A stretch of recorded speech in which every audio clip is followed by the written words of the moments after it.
pre-meeting here on February the 23rd, getting started now. Usually I don't say much about the proclamations, but with this proclamation here, Dating Violence Awareness Month, I actually got a chance to meet with the requested for the proclamation. And this is from the Salvation Army Domestic Violence Division, and actually came in and talked with myself and have followed up with staff regarding dating violence among teens. And so they are wanting to offer some classes in the city to make teens aware of dating violence. And I know from my pastoral side, over the years, I have talked to women that experience violence during their high school years, in dating. And so, and sometimes even guys experience it as well. And so February is Dating Violence Awareness Month. And so they, after meeting with them, asked us, if we could make a proclamation for it, just to bring more awareness and attention to it. Probably like domestic violence is something that sometimes is taboo. It doesn't like to be discussed a lot, but it's something that happens. And so even more so, teen dating violence is even more undercover and suppressed and is not addressed or made aware of as much. So that's what that proclamation is about. If you have further questions, follow up with the Salvation Army. One of their representatives will be here. Not sure if they'll stay for the entire meeting, but they'll be here to receive that proclamation. Of course, the consent agenda is just approval of the minutes. Do encourage you to always look over our regular meeting minutes just to make sure that everything is as we stated or as we thought it went. Other than that, moving on to old business. This will be repealing Ordinance 1165. Of course, this is just taking away the agreement that was given to ACMT regarding the ad valorem tax exemptions for not being in the criteria for 6 exemptions. Ben Jenke brought that awareness to us a few weeks ago, so we just have to continue to go through this in a more formal process. So that'll be a quasi-judicial public hearing. Any questions about that? Any discussion on that? All right, number 10, discussion and possible approval of development order application, Men's Branch Drive connector. Any discussion or questions for Miss Amanda about that? Yeah, I have a few. So I guess my question is, this is just really just to educate me, is why was there not a tree survey done for that? Like, why is a tree survey not applicable for this? Do you know what? That's a good question, actually. No, I honestly, it didn't even come onto my radar because it's not like one of our developments in the city, because this is a county road that is needed. And just like with, when they're widening 390, we didn't ask for a tree survey to be done on that because it's like their road. Most of it is county. There's a little bit that comes into the city, but the majority of that is on county property. So it's not a regular development. Okay. So basically we just have like a trust relationship that they're doing what they're supposed to? We've never, like on 390 when they did that widening and came through, we've never asked for them to do that. I don't even know if we're allowed to be honest, with it being a state project. Maybe Bobby might. What transportation? When FDOT or the county are widening the road for public transportation projects, are we allowed to make them do tree mitigation? I don't believe so. Right, so I don't. They have to use the whole right of the road. Maybe the attorney. It's on. Oh, Yeah. is it Amy? No, this on Kevin. No, it's Kevin. I'm on the phone here. Hey, Kevin, do I you mean, know? we'd have to go back look at the ULDC, but I would think since it's just a road project, right? Yeah. It's not our project, but it's a road project. Right. Yeah, I'm not sure we could require them. I mean, because the county's going to wind up being a county road, right? Mm-hmm. It's going to wind up being a county road. It is the county road. County have applied for it. Yeah. Yes. So I think that's why we're not going to. Again, it's not like they're doing a development, but they're building a road, and it's going to be county right away and county maintained. So Okay. they'll have to follow. Yeah, and then obviously they build to DOT standards and all that sort of stuff. So I mean, whatever stuff's out there, statewide, they'll have to comply with that. But I don't think the city could go and put more requirements on them, other than go through our approval process. But Right. All right. Thanks. yeah, Just like I don't ask for a traffic study either. Yeah. It wouldn't really make sense to ask for a traffic study. It's just we don't when it's a county road project like that, or Yeah. a state road project. My thought process is just one of the main reasons for our flooding or stormwater is due to lack of certain trees, but They have to, if they're putting in Yeah. a project, they can, I mean, obviously we looked at the stormwater with the development order. Part of that was how they're going to mitigate for stormwater runoff. So they have to build stormwater ponds, like you've seen along 390, those Right. big stormwater ponds. So stormwater will probably be better after they've done it. Well, it won't be any worse, definitely won't be any worse. And I would say would be better. okay. Yeah. Thank you. Oh, you're welcome. All right, any other questions regarding number 10? All right, number 11, final plat approval for Baldwin Town Homes. Any questions for that?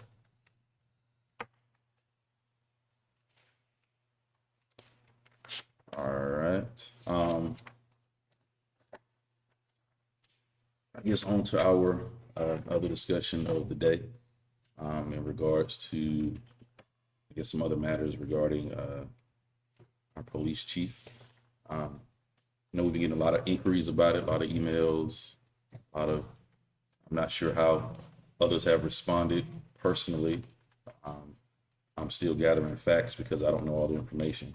So I can't tell anybody that I'm gonna make any recommendation on a particular thing to the city manager until I actually have all the information. I don't think at this point we have all the information to make a specific recommendation to the city manager. I mean, we know it's clear that it's city manager and HR that makes the personnel decisions, so we can, make a strong recommendation and hope that they take into consideration, and comply with what we're requesting.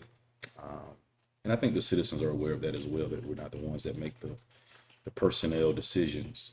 However, we do have a, responsibility to our citizens to look at this, in detail and, but at the same time be, fair in our observations. So I'm not sure what other information people have gotten or have not gotten. Myself, I've just been communicating with the city manager and receiving the facts from her as she receives them. So I know some people are social media buffs, and so we keep up with whatever facts are on social media. I really don't do that, and I'm not specifically targeting anyone or saying anything about anyone that does that. I'm just saying I don't do that because social medias are going to always have a slant to write it to what they want us to see whenever they post it. And so that's what I'm waiting on is, and that's what I've shared with other citizens is, hey, I'm waiting to review all the facts. And as they come in, I review them, provide feedback to the city manager, gives some more information. I review that, provide feedback to her. And so just would encourage us all to, not be so anxious, right? I know there's a big push from our community, and I understand that too, but not to be, so anxious, because anxiousness can cause us to make rash decisions. And then, say or do things that we might, regret later on, but we can't retract, right? Once it's said, once it's done, it's there. And I would even say, even in our conversation today that we're going to have, momentarily, be mindful and careful of what we say, right? Because if something does go to litigation or something has to go to court, then now we're on a hot mic, for what was said. And that's in anything that we discuss, but certainly in something of this matter, because we don't know what the end results are going to be. Right? And so just, remind us to be mindful of that as well. Because then when we do say certain things, of course, our citizens hold us accountable to that too. So if we say we're gonna do something, then the citizens hold us accountable to what we said we're going to do. And they don't easily forget what we've done or not done. Right? So, so at this time, I know there's been a lot of questions in regards to timeline and things like that. Prepared to share your timeline, but do you not want to share your timeline? I can definitely talk about the timeline. I think everybody knows by now that Chief Ramey had an accident December 30th. When we came back from the holidays. Of course, we're all on the holidays. I think in the middle of January, he did inform me that, hey, I had, an accident. I did leave, but we did exchange information.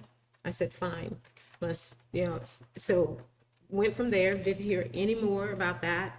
And then from there, in talking to the state attorney, he said that he actually met with some highway patrolmen who wanted to bring criminal charges. That was on January 22nd. We had no idea that those charges were even there.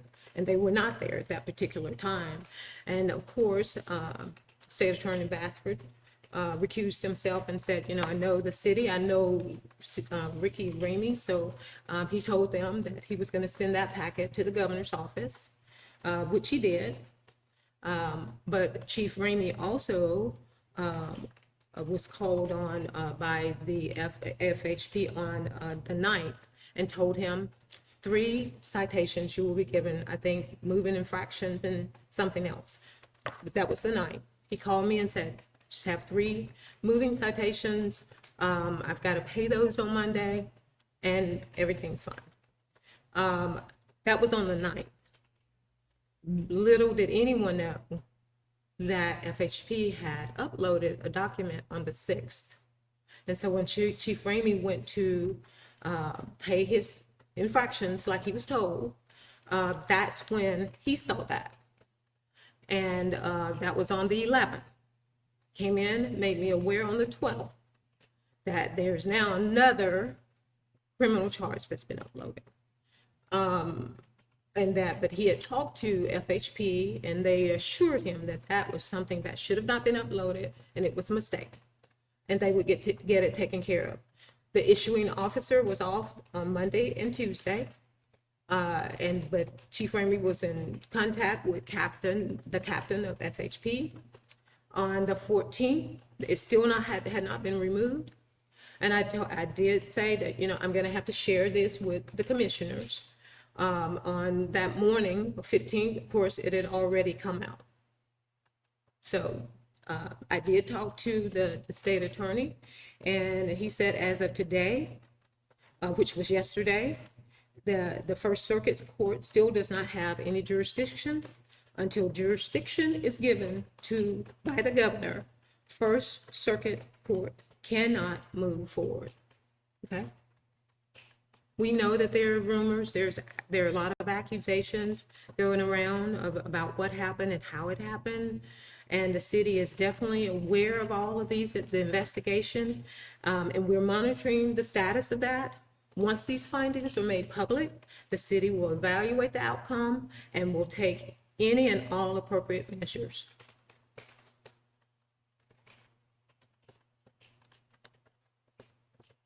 Anything else you need to say? Okay.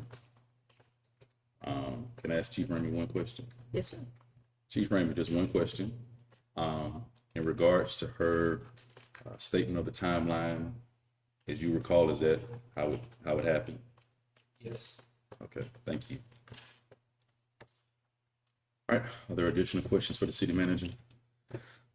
I guess I want to know when on the agenda, are you planning to, as a chairman, bring this up, like just organically? We're discussing it now. Okay. Because what we are going to have is we're going to have discussion by, obviously, the public is going to be here. I mean, we have some public members here now. So obviously we're going to get public commentary about it. But we are discussing it now. So I'll think over it, but we are discussing it now. Because it's really not I don't know if it's in a matter of official discussion for us in this regard, because right now, I guess the question is, what are we discussing? Would be the question to put it on the agenda. So that's why we're discussing it in free. So it's open forum now to discuss with city manager at this point. But I will consider it though. But Okay. let me mull over and think over it, and talk to the city attorney about it as well. 'Cause Right, yeah, again, for sure. whatever we say goes on record. Right. Yeah, and I think, Vicky summed it up, perfectly. I mean, it's still, we're still in the fact gathering mode, we just don't have all the information yet, and certainly I don't think it would be a time for it to be an official agenda item. Obviously at this point, until, like Vicky said, we're going to evaluate all the information as it becomes public, and then the city manager will go from there with your input. Okay.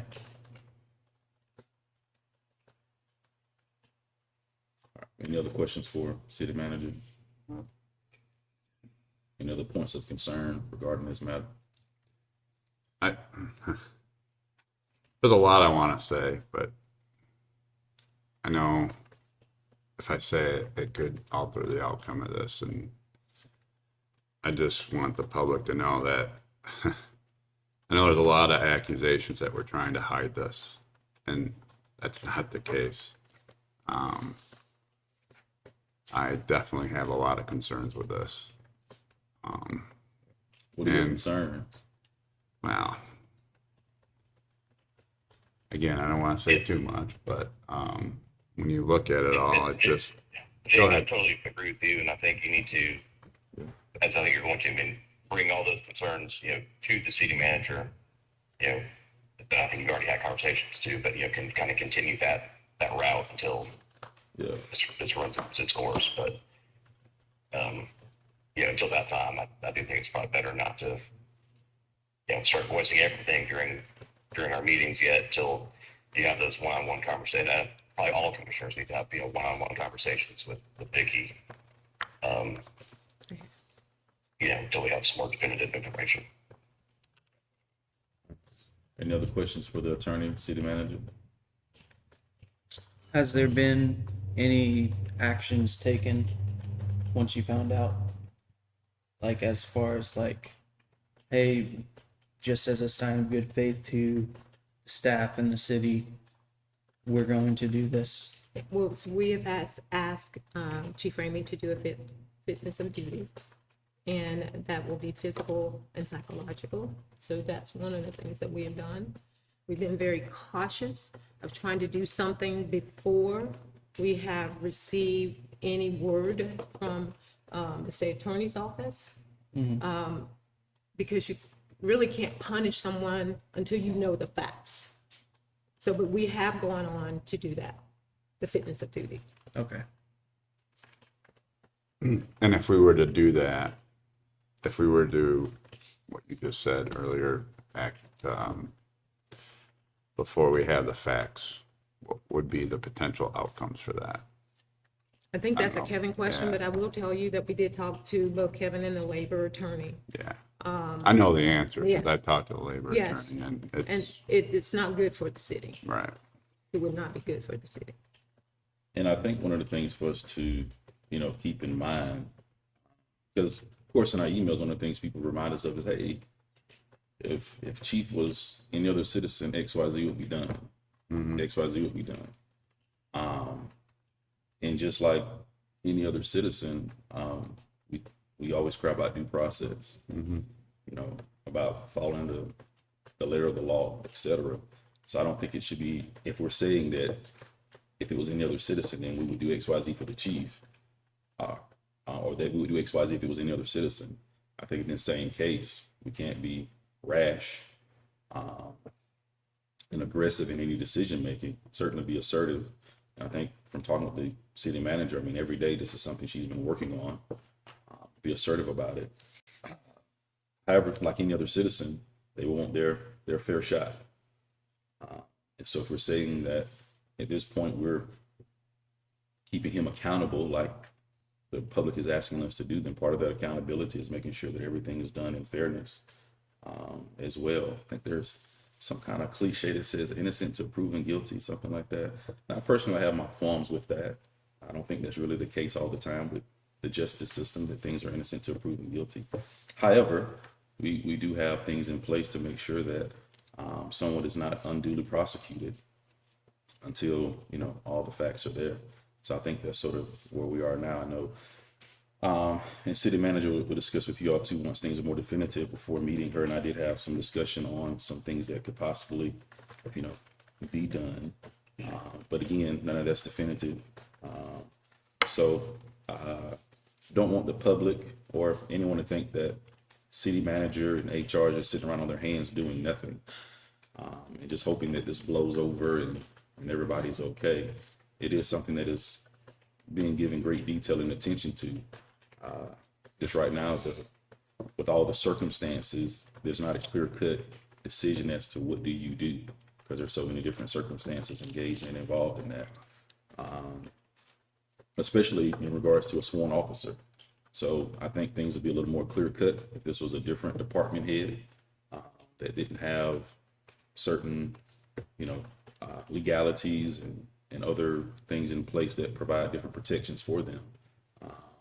So I'm not going to say any particular person because I don't want to put any onus on anyone. But, if it was Chris Lightfoot, it would be different in regards to how could we make decisions, because it's a different process. But we're also talking about a sworn officer that has different protections as well in regards to how we do that process. So I'm sorry, Mr. Lightfoot, you just an easy guy,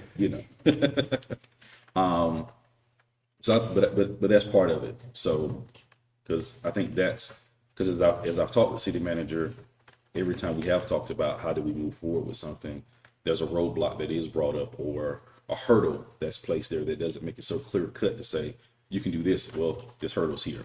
You can do that. This hurdle's here. And so it's working with the attorneys on how do we cross those hurdles, or is it just a hurdle we just can't go over, in order to also try to make sure the city's in the best position not to have any type of litigation brought against us in the decisions that we make. So that's part of it. Before we leave, I know I had a meeting with city manager and our HR director, Ms. Jennifer, and we know there was a criminal charge that's shown up from Florida Highway Patrol, and it was uploaded.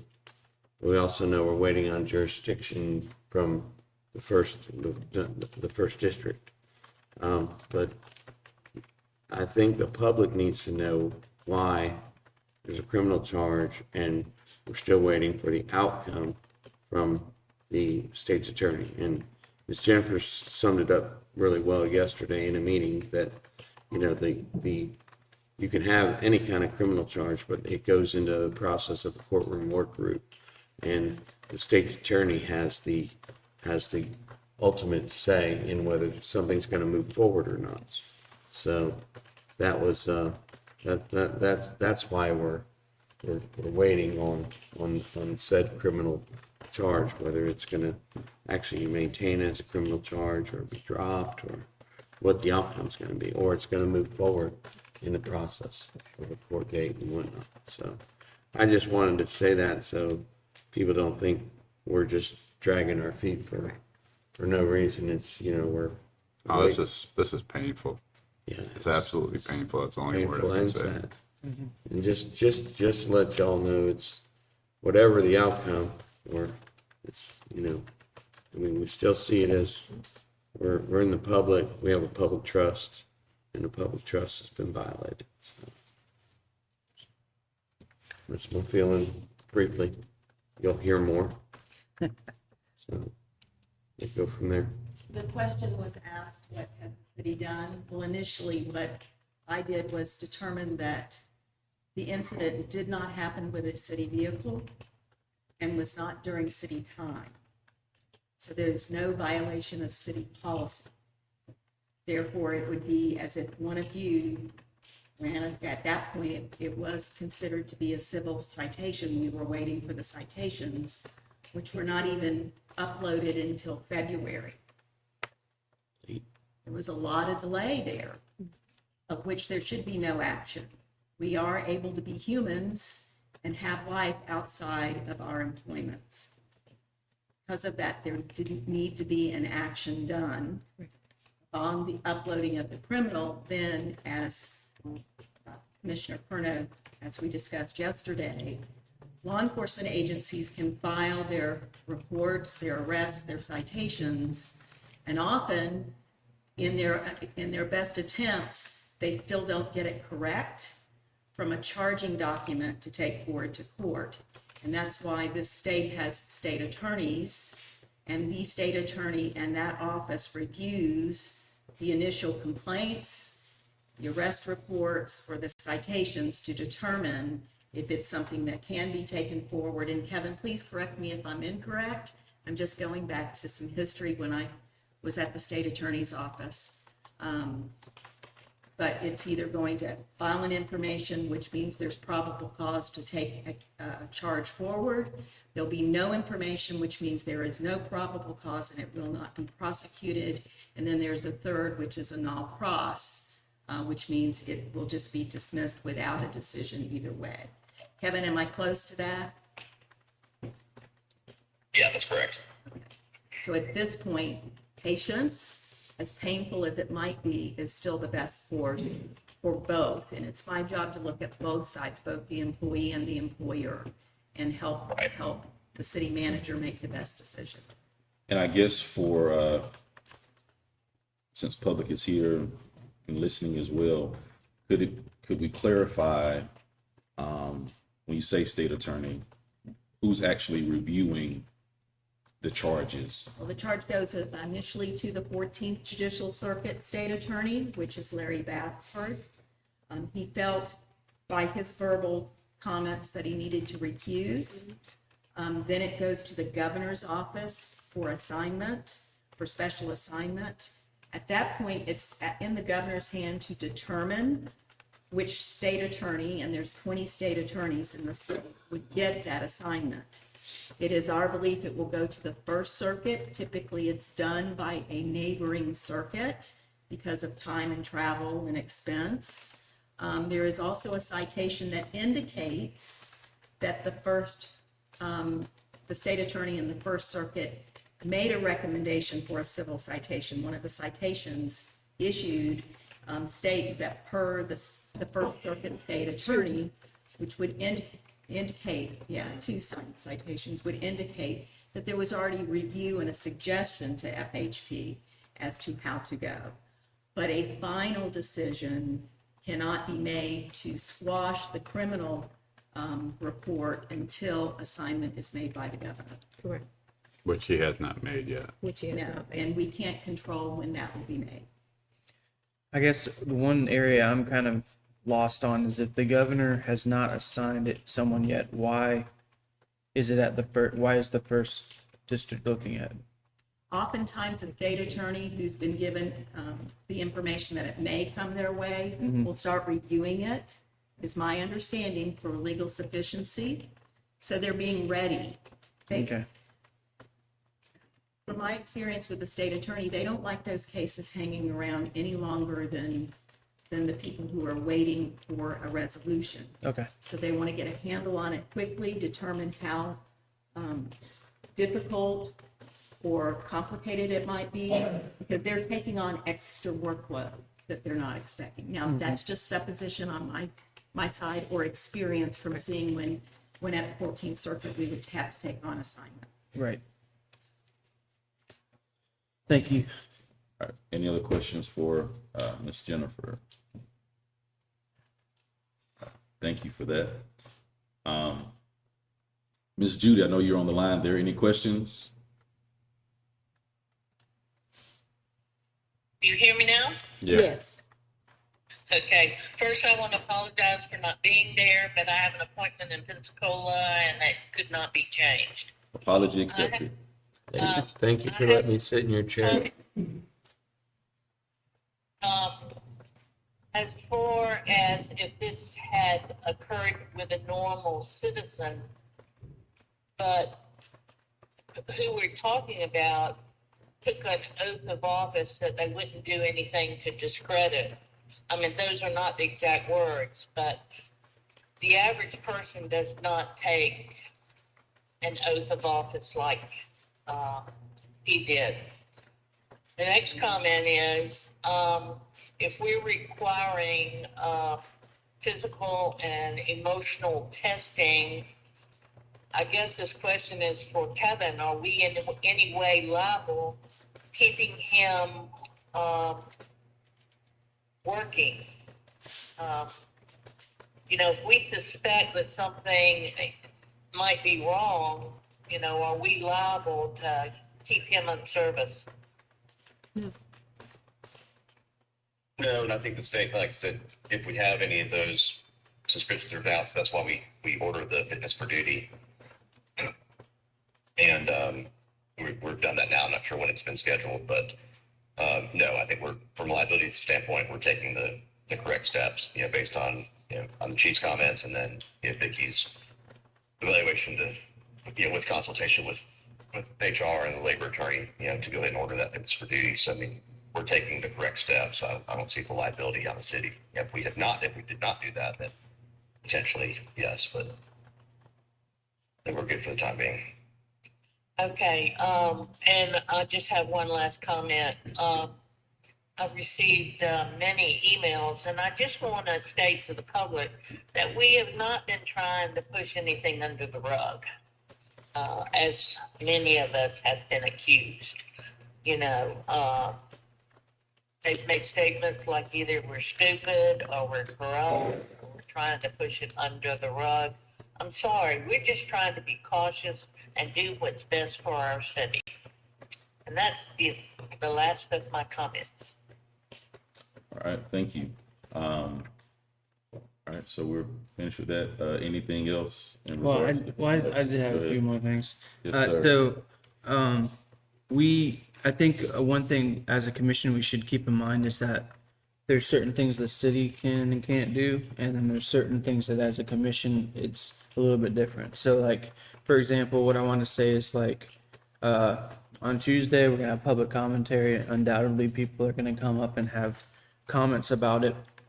And we talked in this meeting about things we can do as a sign of good faith. I think giving a sign of good faith is very important. So I do think that it would at least think about it as a commission. There are actions that we can take going forward on Tuesday. As a commission, we don't make hiring and firing decisions. We don't make decisions like that. But there are things in Robert's Rules of Order, which I know we're not required to follow. It's more of a guideline, but there are things we can do to kind of help guide us in the proper way. And the way forward on Tuesday, as even if it's not this Tuesday, if you think about it and you stew on it, and you think maybe you want to wait or whatever, just some research I've done that may be helpful to all of you is that I believe we have 3 ways forward as a commission. We have one, which would just be let things play out. 2, you could do what's called a motion of censure, which is rather than saying an action on the person, requesting an action on the person, we can just say, as a commission, we can do a motion of censure that we do not agree with XYZ actions. Our recommendation is at this moment in time, whatever, XYZ. And to me, at a minimum, I think we should do that. That's my opinion, because it kind of shows a sign of good faith of like, hey, he's got these 3 citations. We make mistakes, but that doesn't mean we agree with them. As a sign of good faith, we want you to know that we don't agree with the citations. You can make comments like, we've all had lapse of judgment or whatever, but at least we can make a motion that says we have a motion of censure. We don't agree with the 3 citations. Our recommendation is at this moment in time, XYZ. And then finally, probably wouldn't happen on Tuesday. I don't know, because I'm only one person. But you've heard talk of option 3 would be vote of no confidence, which also is just a Robert's Rule of Order thing. But that's more of like, hey, this person XYZ rather than the action. So we have option number 1, just let everything play out. Option 2, motion of censure, which is speaking to the actual action itself. And then vote of no confidence, which is to the person itself. So for me, I wanted to put that out there. So for the next few days as a commission, I guess collectively on our own, can research these options, see if you want to take any of these options, maybe bring it up on Tuesday if you've thought about these options.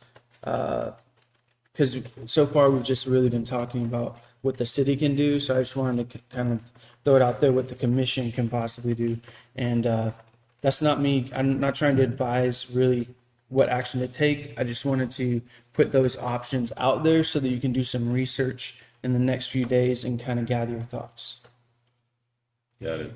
Thank you for that. Again, I think going back to what Kevin said, my only concern would be whatever we come out as a commission and say, and if, let's say, in the end, let's say if Chief Ramey is dismissed, then there's civil litigation filed, and if he's dismissed because of pressure from us to the city manager to dismiss him, and now we're on public record saying this is what we thought, and then we get back this $3 million lawsuit. Oh, right. Yeah.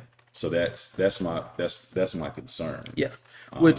But like a censure, you wouldn't be saying to fire someone. That would be a vote of no confidence. So that's why I was kind of giving the three So, options. Again, if we say Yeah, we have well, no, then again, like I said, you guys can't, as commissioners, Yeah. you can make whatever motions you want, but as far as any Correct. sort of, personnel decision or, discipline, termination, whatever, that obviously comes from Vicky. So, I mean, you can direct Vicky to do whatever you want, and then if she doesn't do it, then, then have a different discussion. As far as like censuring and stuff like that, man, you see that sometimes against, within your own body. So you have another commissioner that did something, and the rest of you want to censure that person. That makes sense. But to me, if anything like that could be determined or interpreted as, a disciplinary, certainly negatively affects your reputation, all that sort of stuff. And Correct. so Yeah, true. I would just, kind of caution, let everything flow through the city manager. And, she'll come back with whatever her actions or recommendations are, and then, respond then. So I mean, I think it may just be a little bit premature to start trying to do some sort of a motion, certainly on Tuesday, unless things really unfold quickly over the weekend. And from my understanding, back to what you're talking about, if you had a wrongful termination lawsuit, you could have to hire that person back depending on what the results of the case is. and I guess essentially, we don't want to say anything that could be slanderous or write anything that could be considered libel, because if we say, hey, vote of no confidence, et cetera, and then it comes back that these charges are dismissed, not that he would follow with any lawsuit from that, but that could be slanderous as well. So I think we just continue to move with wisdom and be sober in our actions and in our thoughts. And as our assistant city manager, HR director has mentioned, just is patience. And of course, I think we just want to come to a resolution on this, not good or bad, just come to a resolution so that we can, give the public an answer, so Chief Ramey can have an answer, so we can move on and get our attention and focus back on, continue to grow Lynn Haven as we've been doing before. Yeah. So. And I don't see this dragging out a very, very long time. And once that assignment is officially made to the first circuit, it's not I just don't foresee this taking months and months. I mean, it should be done pretty quickly. So if, one of you know the governor, give him a call, tell him go ahead and assign it, and we can get it, get it done, right? All right. Did you have anything else, Sam? Not about this. Okay, all right, go ahead. I talked about in the past the meeting times and all that. So you guys made excellent points about morning and evening meetings and why that's important. One thing I think we could do to modify it, though, is it seems that a lot of the hot topic issues come from the planning commission, and the way that lines up with the morning meeting, a lot of times the stuff that goes to the planning commission that will go on the next agenda, which will be the morning meeting. So one way we could modify that to where we don't even really have to, even it would take pressure off of the city to even have to worry about that, is we could either swap the planning meeting to a different time or swap the morning and evening meetings. So have the evening meeting as the first meeting and the morning meeting as the second meeting. That way, either or, I think would help that situation. That's a brilliant idea. Okay. Sure, we could look at doing that. I don't know if more citizens would come out for the planning part of it. They may, I don't know. So, but you need to, I just would like for you to bear in mind that a lot of the things that come to your development orders, and so that's just one meeting. And so, yeah, we have our planning commission on the first Tuesday of the month, then that will be brought to you the following Tuesday, which is the morning meeting. Right. Development order. However, whenever we have anything that's an ordinance, so that's land use map amendments, or any other things that need, public hearings, the ordinances, when you want to change the ULDC, that kind of thing, which can be big things, they need 2 readings. So what happens then is the first reading is that morning meeting, but then the big meeting, which is the public hearing, when people Right. want to come out and talk, is the evening meeting, is the last meeting, the second meeting. Because we Just don't do bear that in discussion mind. for first reading Yeah, on the first meeting. So like, Right. yeah, we don't do the first reading discussion. We just do discussion on the second read because we don't have public commentary till we vote on it. And so she's saying if we flip it, which we could, then when the public comes out, because we're not voting on it, then we won't speak on it. Then we won't have public commentary on it until the second meeting, which is when we vote on it. Are we allowed to have public commentary on the first reading? Because They can talk during public commentary on it, right? Right. But not Yeah, during the since agenda. you guys don't vote on it, that's why we don't do it. I mean, obviously you could have general public comment about it. The other thing, it's, leave everything the same and amend it to say if it's a development order, that's not going to come the very next Tuesday. It's going to come, like you only do development orders at the evening meeting, something like that. Because I mean, those are going to be the ones that are going to have typically more discussion. Yeah. Like I said, with an ordinance, it's going to hit both meetings regardless. And I think you'd rather have the public hearing part at the night meeting. So maybe it's just a matter of if you think it's a development order, or I'm not sure what else would be generating the most discussions. I think it's typically development orders. Yeah, so, Just have a rule is, hey, development orders, we're going to always do those in the second meeting, even if the planning board meets the first Tuesday. yeah, that would work, I think. What do you think? yeah, I'm trying to think of some good examples of what you're talking about. Like, I remember when they did Andrews Park next to Moet Highlands, Mill Bayou was another big one. The Grease Pro was another big one. I mean, that seems to be the ones that drive people out. And I don't know if you guys have received the same thing, but that's where I get complaints of, why is this in the morning? We even heard, when I went to the planning board with the Grease Pro thing, I remember I was in the back and people were complaining, why is it in the morning? Why is it in the morning? So I think you're going to hit a lot more people that way than what we're talking about. With Amanda was bringing up with some of those other things. I don't think you get a lot more people out for that. So Yeah, so just specifically, hold off, on the development orders, don't bring them to the meeting following the planning commission meeting, wait until the evening meeting, the 2 weeks later. is that going to slow any processes? Well, yeah. It slows it down by 2 weeks, but I But mean, that's all. yeah, That's 2 weeks. some That's some just 2 cities, weeks. counties All right. only meet once. I mean, But we can- developers are used to that. You can just tell them, Yeah, hey, I know we have planning board, but it's a DO. It's going to go on that second meeting. Yeah, we And, can and easily do then, that. well, because just if they had to do a land use change, they'd know they have to wait anyway for 2 readings of an ordinance. So, I mean, it's kind of, they'll be used to that. I don't think a 2-week delay is going to cause an uproar from the development community. I'm fine with that. yeah. So I don't know if we want to talk to the planning board to see if they would have a problem moving their meeting later in the month. Just Well, you won't have to do that. leave their meeting as is. Yeah, you wouldn't have to do that. Leave everything alone, and just Amanda would just, I mean, it's really up to Amanda to bring it back to the city Oh, commission you're anyway. saying, I got what you're saying. After the planning board meets, they make their recommendations. I mean, there's nothing that says, all right, yeah, I'm gonna, rush and get everything back to you guys the very next week. So it's really just up to Amanda, and she'll just know, we just, So if you had a just develop, give it her direction. Hey, bring it a DO, bring it at the second meeting. If it's okay, Yeah. first reading of an ordinance, keep doing what you've been doing. okay, yep, I'm good with that. We'll make sure that they're on the second meeting, 5:30. Okay. Yeah, so you've got these that are on this quasi. Tuesday. Yes. But after that, It's fine. Yeah, yeah. Let's just go ahead and not have an agenda for this. Tuesday is the late, it's the late meeting. This is the. Yeah, that's true. Yeah, you're right. Yeah, yeah.